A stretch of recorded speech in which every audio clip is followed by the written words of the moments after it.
gracias a Dios podemos estar juntos nuevamente, a pesar de toda la adversidad que pueda haber.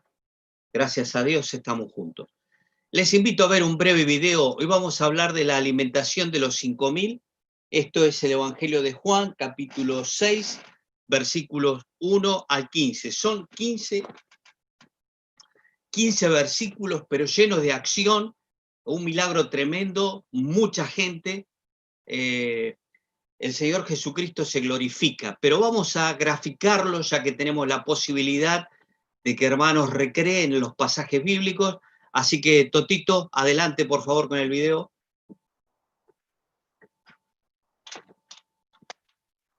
Después de esto se retiró Jesús al otro lado del mar de Galilea o de Tiberíades. Le seguía un gran gentío, porque veían los milagros que hacía con los enfermos.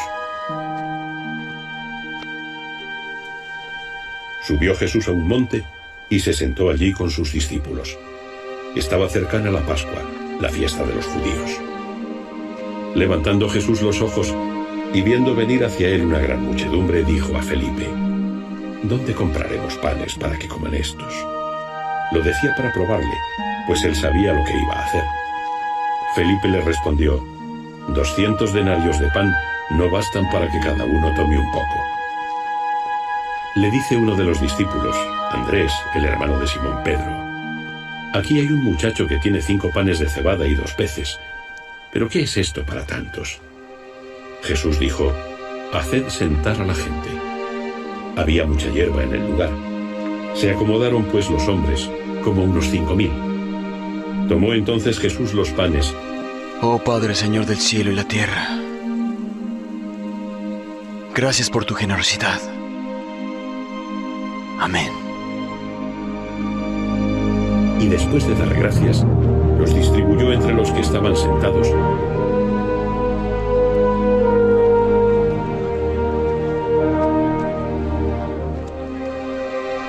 E igualmente les dio de los peces cuanto quisieron.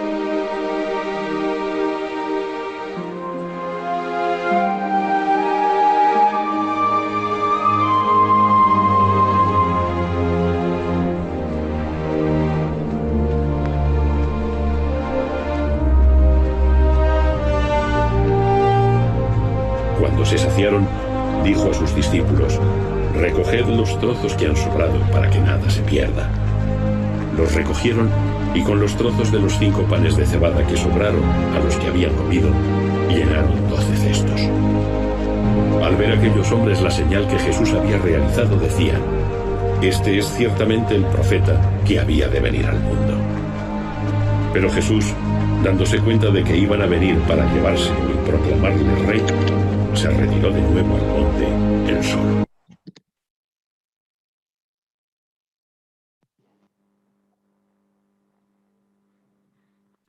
Bien, estamos ante una de las expresiones visibles de que Jesucristo es Dios. Mire, la alta crítica dice que Jesucristo no es Dios.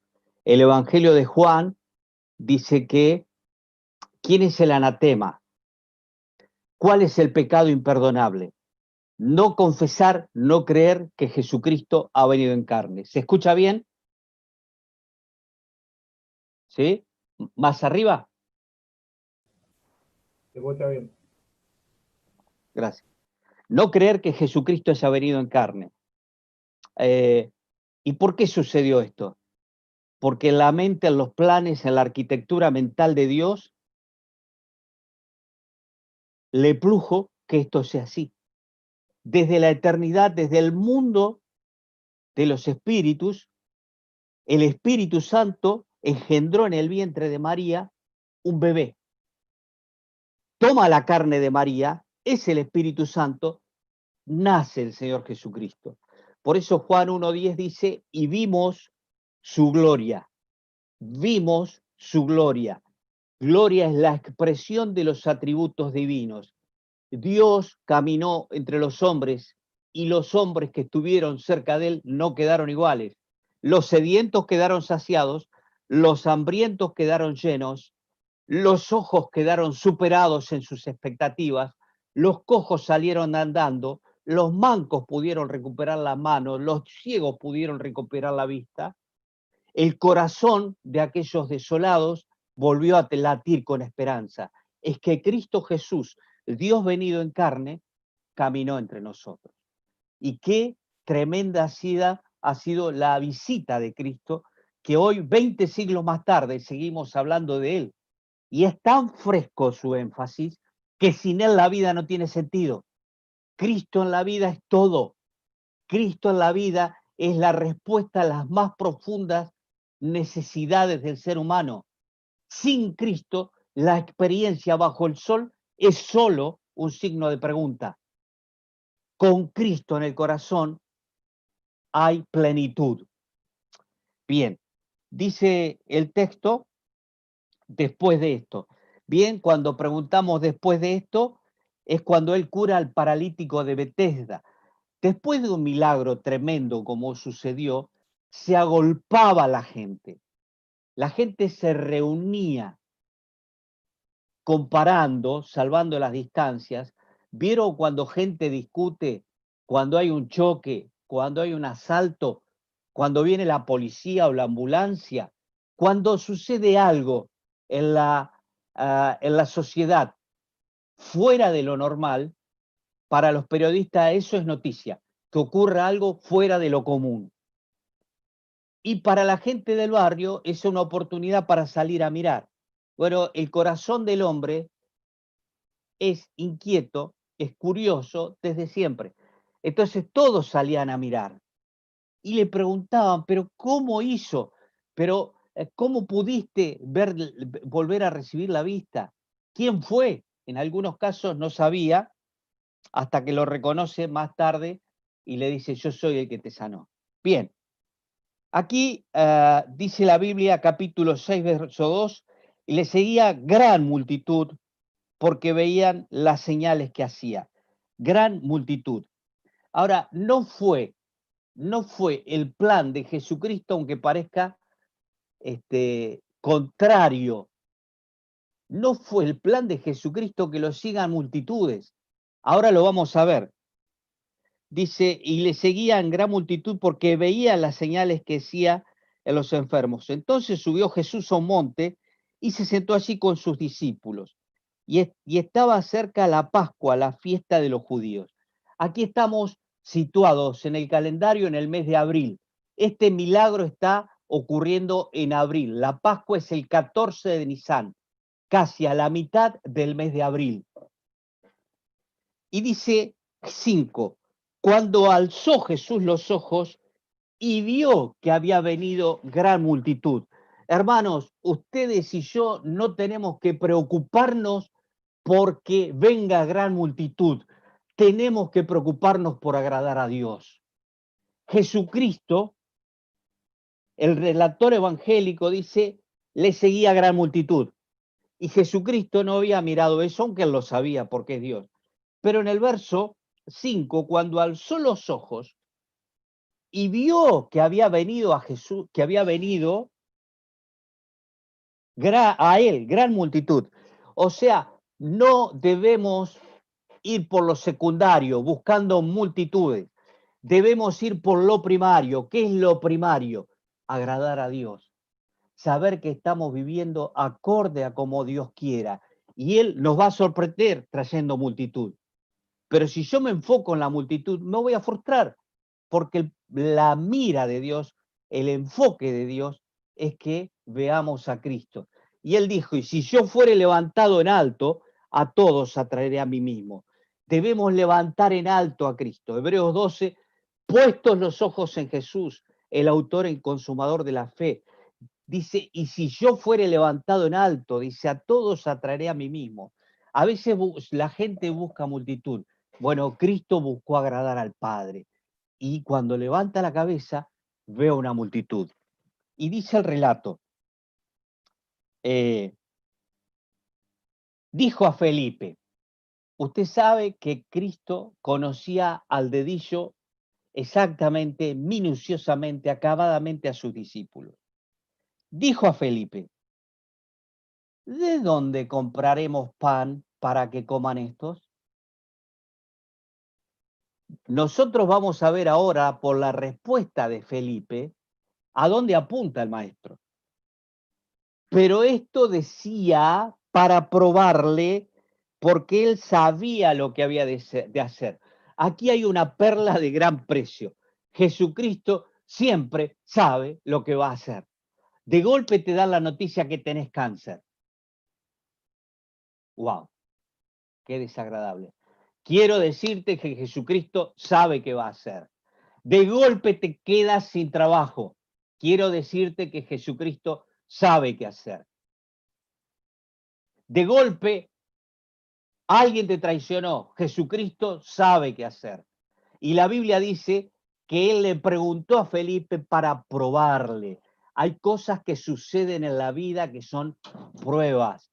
Bienaventurado el varón que soporta la tentación, dice, pero antes el libro de Santiago es bien claro y nos dice, bienaventurado cuando os halléis en diversas pruebas, sabiendo que la prueba de vuestra fe produce paciencia. Hermanos, la prueba es aquel elemento que Dios permite para que nos acerquemos más a Él. La prueba no tiene el propósito de destruirnos, porque Dios no daña a nadie. La prueba tiene el propósito de edificarnos y que nos aferremos más a Él. Fíjate cuando viene una gran tormenta, ¿qué hace la gente? Busca aferrarse a algo. Bueno, la prueba es para que nos aferremos a Cristo y testemos, chequemos qué profunda es nuestra fe, qué raíces tiene nuestra fe, o mejor dicho, en qué se apoya nuestra fe. Mirá, la Biblia dice, busqué a Jehová y él me oyó. Dice y promete la Biblia que no le faltará el pan a cuantos le buscan. No dice, no le va a faltar 3 pantalones, no le va a faltar cambiar el auto. No he visto justo desamparado, ni su simiente que mendigue pan. Los hijos de los cristianos, promete la Biblia, que no van a mendigar. Y aquí el Señor está haciendo una promesa. Dice que esto decía para probarle. Hay pruebas en la vida, pero no te olvides, Él siempre sabe lo que va a hacer. Felipe le respondió, y aquí está la respuesta. Felipe le respondió, 200 denarios de pan no bastarían para que cada uno de ellos tomase un poco. 200 denarios de pan no bastaría para que ellos tomasen un poco. ¿Sabes qué hizo Felipe? Agarró, hizo 5 por 7 igual 35. Señor, yo veo 5 panes, veo 2 peces, 5 por 7 me da 35. No me cierran los números, señor. Acá hay como 5.000. Felipe lo primero que hizo es sacó la calculadora y empezó a hacer números. Y lo primero que quiero dejarte en este mañana es, para ir a un milagro y experimentar un milagro, no tenemos que basarnos en la razón. Y Felipe matemáticamente contestó y le faltaban cantidades. 5 más 2, 7. Bueno, a ver, vamos a hacer invertido. 2 más 5, 7. Vamos a hacer de otra manera. 1, 2, 3, 4, 5, 6, 7. 2, 3, 4, 5 y 2, 7. Nos sigue dando 7. 5 panes y 2 peces siempre da 7. Pero la matemática divina, 7, alcanza para que coman 5.000, más sus mujeres, más los niños. Estamos hablando de no más de 10.000 personas. Entonces, para poder experimentar un milagro, no hay que basarse en la razón, porque nunca la razón te va a dar las cuentas de cómo alcanzó esto, cómo llegamos a fin de mes, cómo pudimos comprar esto, cómo pudo suceder si el análisis dijo tal cosa y sucede esto. Te das cuenta cuando te guías exclusivamente por lo que ves y tu razón te limita. La Biblia dice que los cielos de los cielos no le pueden contener. Y nosotros hacemos cuenta con los deditos y con la computadora. Es que Dios es un plus a la vida. Estamos en este momento, calendario, invirtiendo tiempo en lo que mejor podemos invertir, en adherir palabra de Dios a nuestra vida, a nuestra mente. ¿Sabes? Es tan relevante la palabra de Dios, que dice la misma palabra de Dios que con ella vivirá lleno de reposo el hombre, genérico, hombre y mujer. Y dice Deuteronomio, mira que pongo delante de ti la vida y la muerte, el bien y el mal. Debes hacer elección.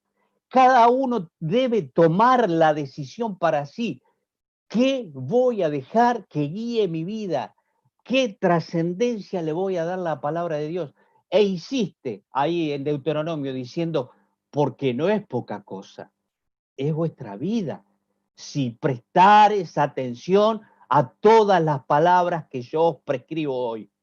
No es poca cosa, es vuestra vida. Y muchos podemos decir que hemos transitado más de la mitad de nuestra vida. Qué bueno fue haber decidido acorde a la palabra de Dios. Qué bendición fue. Y el salmista, luego de haber caminado cerca del Señor muchas veces, dice, libraste mis ojos de lágrimas, mis pies de resbalar. Así andaré en la tierra de los vivientes. Calidad de vida es lo que Dios nos quiere dar, pero esa calidad de vida no está en base a la razón. Hijo mío, siempre lo mencionamos, sé sabio y no te apoyes en tu propia prudencia. Y el sabio es muy claro cuando habla de que la bendición está en la confianza. ¿Sabes? Un rey, el rey Ezequías, vino un ejército numerosísimo, me apasiona esa historia. El ejército de Sennacherib a invadir Jerusalén. Eran miles, como 10 veces más grande el ejército, aparte eran inmisericordiosos. Ellos apuntalaban a sus cautivos, ellos los exponían al sol, los cortaban en pedazos, hacían tapices para poner en palacios del rey, de los esclavos. Eran tremendamente sanguinarios y venían hacia Jerusalén. Entonces, mirando hoy, estamos en el punto sobre acerca de que la razón no nos conduce a un milagro. Repito, la razón no nos conduce a un milagro. Entonces Ezequías, dice la Biblia, que toma las cartas que le envía el ejército, el Sennacherib, el rey asirio, toma las cartas y ¿sabes qué hace? No hizo un concilio, no se alió con otros ejércitos. Muchachos, vamos a mandar acá urgente cartas a las ciudades y países vecinos para unirnos, y nos unimos y le hacemos batalla al Sennacherib, al ejército asirio. No, dice la Biblia que toma las cartas, las lee y va y las presenta en el templo. Y el rey, qué hermoso si un presidente hiciera esto, ¿no? El rey pone las cartas en la presencia de Dios y dice, oh Jehová, ve que son muchos y poderosos, no podremos contra ellos, Señor, ayúdanos. ¿Y sabes qué pasó? Dice la Biblia que en el campo del ejército enemigo se escuchó un trueno. Y fue tan fuerte que se asustaron y empezaron a matarse y gritar y entraron en temor y se mataban unos contra otros. Y así quedó exterminado el ejército enemigo, porque el rey puso el problema en la presencia de Dios. Yo no sé cuál es tu problema, pero sí sé que conforme a lo que estamos leyendo, la razón no te va a conducir a la victoria.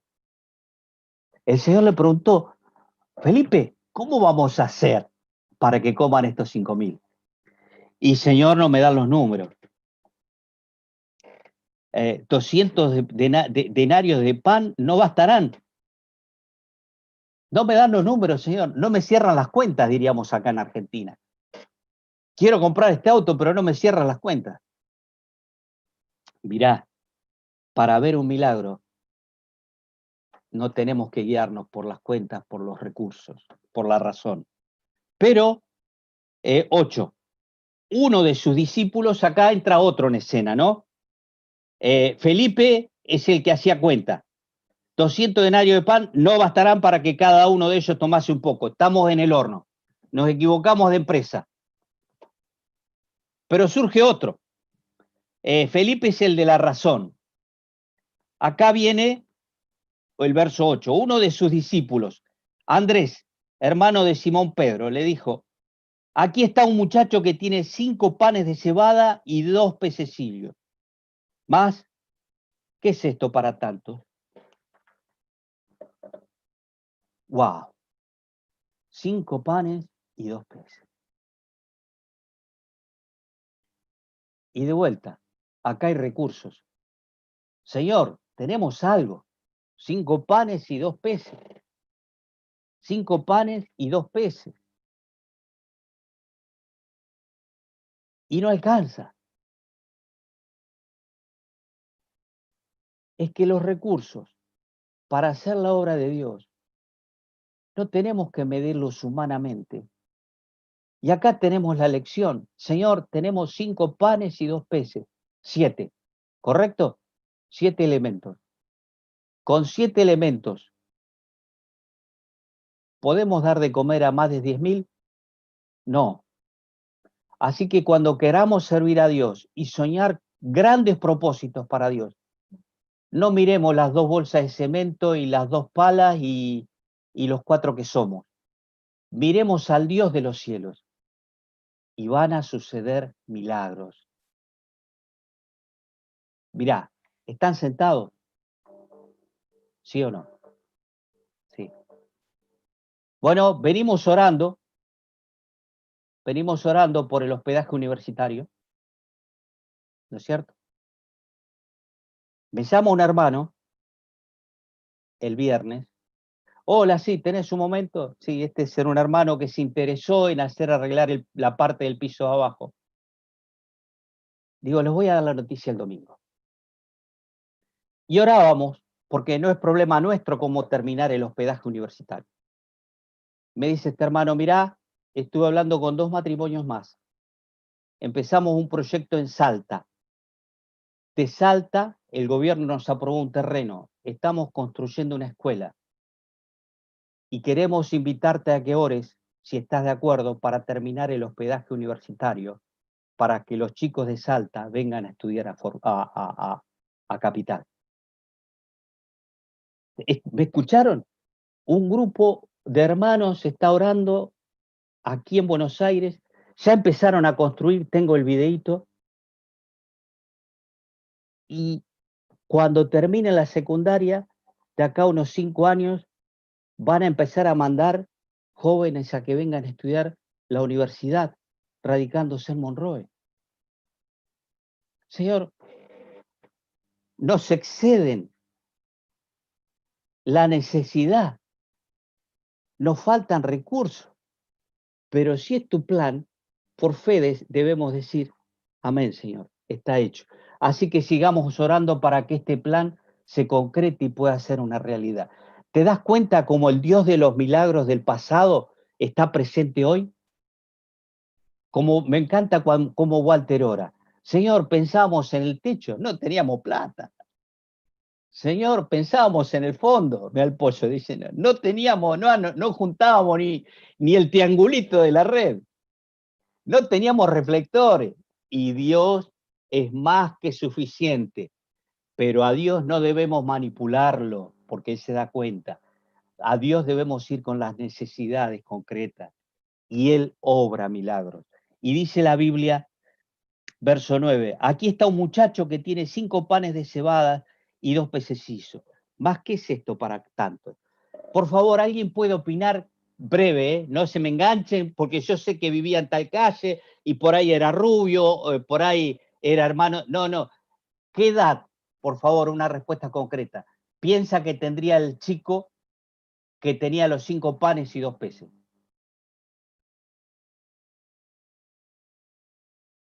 Yo siempre me imaginé 7 años.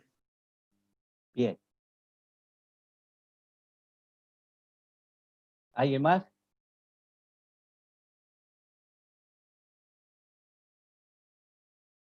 ¿Tienen idea de qué edad podría tener?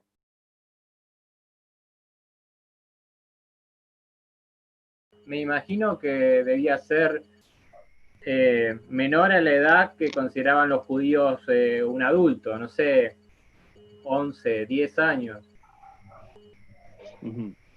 Bueno.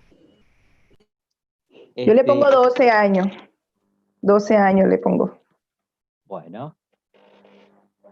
Es muy posible, está relacionado a lo que dice Ale, por la expresión muchacho, si no sería niño. A la versión antigua, por ahí, mancebo, estamos hablando de alguien preadolescente. Estamos hablando de un promedio 13, 14 años. Ahora, anda un nene y decirle que dé el alimento. ¿Sabes cuál es la lección que nos deja este niño? Bendito sea Dios que no le conocemos, pero un día le conoceremos. ¿Sabes cuál es la lección? Entrega. Cada una de nuestras vidas debe ser entregada en el altar de la comunión y decir, Señor, acá estoy, con lo que tengo, con lo que soy, dispuesto a servirte, Señor.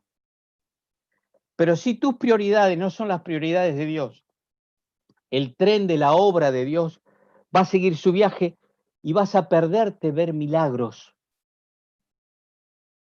Dios te quiere, pero no te va a forzar, no te va a obligar, porque el amor es espontáneo, es voluntario. Así como una enamorada le convida de su alfajor, de su torta, de su mate, de su arepa, a su enamorado, sin que nadie se lo imponga, el amor es una fuerza movilizadora. Dice Hebreos 12 que tengamos gratitud y por medio de ella sirvamos a Dios. La gratitud, el amor, hace que hagamos lo que humanamente nos es difícil. Así que esta lección nos deja la lección de que para este milagro, perdón, nos deja la lección que para ver un milagro no necesitamos usar la razón. Para ver un milagro no necesitamos recursos. Para ver un milagro no necesitamos entrega, sí, como un muchacho. Pero también para ver un milagro. Entonces Jesús dijo, hacer recostar a la gente, y había mucha hierba en aquel lugar, y se recostaron como número de 5.000 varones. Ahora, ¿te imaginás si el Señor le dice a Pedro, a Juan, a Lucas, que estaban ahí, hagan recostar al grupo, a las personas en grupo de 50? Y ellos empiezan a decir, no, vamos a mandarlo para allá. Y otro dice, no, vamos a hacerlo pasar el río, así toman agua y están un poco llenos. No, que lo haga otro. El Señor lo hubiese dicho con otro, y ellos perdían la oportunidad. Pero aquí hay un concepto de obediencia. Para ver un milagro hay que ser obediente a la palabra. Y vemos que los discípulos obedecieron porque hicieron recostar a la gente de 50 y 50. Era una tarea enorme. De 50 a 50 estamos hablando de 10 grupos, son 500. Así que estamos hablando de distribuir 100 grupos, no menos de 8 a 10 grupos cada uno tuvieron que distribuir. Y usted sabe que la gente no es dócil como algunas ovejas. No, yo quiero estar con mi amigo. No, nosotros queremos estar junto acá. No, yo con mi mamá. No, con mi mujer, no. La cuestión es que en una tarea no pequeña juntaron de grupos, encima estar juntos. Fue una tarea que demandó un tiempo, pero ellos estuvieron ahí haciendo caso, aunque no habían visto el milagro. Dios busca gente obediente para su obra, no que sea libre pensante. No, yo hago esto porque me parece. No, eso es desorden. En comunión y en obediencia vamos a ver milagros. Y para ir concluyendo, porque ya se va, es bellísimo esto. Y tomó Jesús aquellos panes, 11, y habiendo dado gracias. Hermano, este es el camino para el gozo, dar gracias. el milagro no estaba hecho. Jesús sí podía dar gracias por anticipado. Ahora, cuando leemos Romanos 4 habla de Abraham. Es tremendo este hombre, el padre de la fe. Dice que él dio gracias aún sin saber lo que iba a suceder. Eso es fe. Y dice la Biblia que aquel que llama las cosas que no son como si fuesen. ¿Estamos dispuestos a dar gracias por fe, por la casa que queremos comprar? Señor, te doy gracias. No la veo. No sé cómo. Quiero comprar una casa. Tú sabes que la necesito. Pero te doy gracias. Señor, necesito un auto. No lo veo. No tengo todos los recursos. Quiero que sea para tu gloria. Pero te doy gracias anticipadamente porque sé que vas a obrar. La gratitud es el resultado de la fe. Y Jesucristo tomó los 5 panes, los 2 peces, los presentó al Señor y dio gracias. Qué hermosa actitud, gente que dé gracias a Dios por lo que Él va a hacer. Señor, te agradecemos anticipadamente por lo que vas a hacer. No sé cómo lo vas a hacer, te corresponde a ti, pero sé que lo vas a hacer. Porque estamos pidiendo para tu gloria. Así que dio gracias. Dice, los repartió entre los discípulos. Fíjate qué orden, ¿no? Hay un orden aquí. Jesús los presenta al Padre, los reparte a los discípulos, entre los discípulos, y los discípulos entre los que estaban recostados. Asimismo de los peces, ¿cuánto querían? O sea, borboteaban. De esas canastas salían peces. No sé si estaban vivos o muertos. Para Dios no sería imposible sacar peces vivos. Hay un truco que hacen los prestidigitadores, los que tienen dedos rápidos. El truco es sacar conejos de una galera o sacar pelotitas, y siguen sacando pelotitas, ¿no? Bueno, allá no había ningún truco, el Señor sacaba peces, sacaba panes y panes y panes y peces y peces. Y si, ¿qué querés? ¿Un pez vivo? Tomá. ¿Qué querés? ¿Un pez cocinado? Tomá. Es tremendo. Esto es milagro. Esto es la expresión del poder de Dios. Este es nuestro Dios. Que una fiebre no lo asusta, que un coronavirus no lo asusta, que un cáncer no lo asusta, que una fábrica se cierre, no lo asusta, que una economía y un país se quiebre, no lo asusta. Ya lo hizo en el pasado. Estaba la economía quebrada de Israel. Pero el otro día repuntó tanto que el precio de la harina bajó como 12 veces. Es que Dios puede hacer absolutamente todo. Y si no lo está haciendo es para que crezcamos en fe. Mirá, hay un descontrol en la economía. Hay un descontrol en el sistema sanitario. Hay autoritarismo. Pero ¿sabes qué? Dios está tranquilo. Y cuando vos y yo más nos acercamos a Dios, más tranquilo vamos a estar. Que podamos tener este corazón sediento de milagros. Y el mejor milagro soy yo, el mayor milagro soy yo. Es decir, que no esté ansioso, que no me base en mis recursos, que no me base en mi razón y que sí empiece a manifestar obediencia. Dice 12, y cuando se hubieran saciado, dijo a sus discípulos, recoged los pedazos que sobraron para que no se pierda nada. ¿Sabes qué es esto? Mayordomía. Mirá, te voy a contar un secreto. Cosa de viejo, ¿no? Cuando reparamos la parrilla de Monroe, sobraron como 14 o 16 ladrillos, los ladrillos refractarios. Son carísimos. Y los tengo bien envueltitos en un lugar, en Monroe. ¿Por qué? Para cuando pensemos a agrandar la parrilla, ya tenemos varios ahí. ¿Sabe qué es eso? Mayordomía. Mayordomía. Y acá el Señor es un mayordomo, un administrador excelente. Porque dice, para que no se pierda nada. No es que el pan lo dejaban tirado y los peces que lo coman los hormigas. Bien clarito. Recojan los pedazos que sobraron para que no se pierda nada.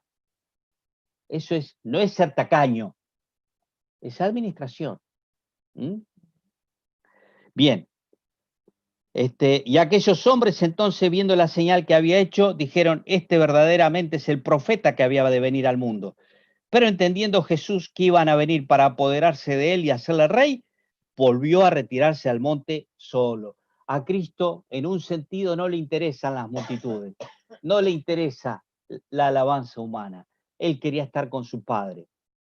Que la gente venga es algo secundario. Pero hay un proverbio 22.3, dice, se los leo, proverbio 22.3, dice que cuando vio que venían para hacerle rey, dice que se te retiró a un monte solo. Proverbios 22.3. Dice, el avisado ve el mal y se esconde, mas los simples pasan y reciben el daño. El avisado ve el mal y se esconde. Jesucristo es el reflejo exacto de todo lo que es poner en práctica la palabra de Dios. Y cuando vos y yo obedecemos un principio encarnado, un principio obedecido, perdón, es igual a Cristo encarnado. Cuando vio que le iban a venir para tomar, para hacerle rey, porque no era el tiempo señalado y eso iba a traer muchos conflictos, se retiró al monte solo. El avisado ve el mal y se esconde. Yo no sé cuál es el mal que te acosa. La internet, la pornografía, una amistad, un programa de televisión, un hábito de algún pecado. Escóndete. Que no te tome por presa, por preso. Que el Señor nos bendiga y podamos seguir gozándonos en nuestro Dios, que para Él nada es imposible. Ahora, no es que este Dios al cual nada le es imposible le decimos que llueve y llueve. Él no es un genio de la lámpara, que lo frotás para que haga lo que quiera. Eso es mercantilismo religioso, merchandising. Predicar un Dios que está para responder tus deseos. El Dios de la Biblia es soberano. A veces dice sí, a veces dice no, otra vez te dice esperar. ¿Por qué? Porque Él sabe si la respuesta me conviene y si va a ser para su gloria. Que el Señor nos bendiga y podamos madurar en estos conceptos y alabar a nuestro bendito Salvador, a quien le atribuimos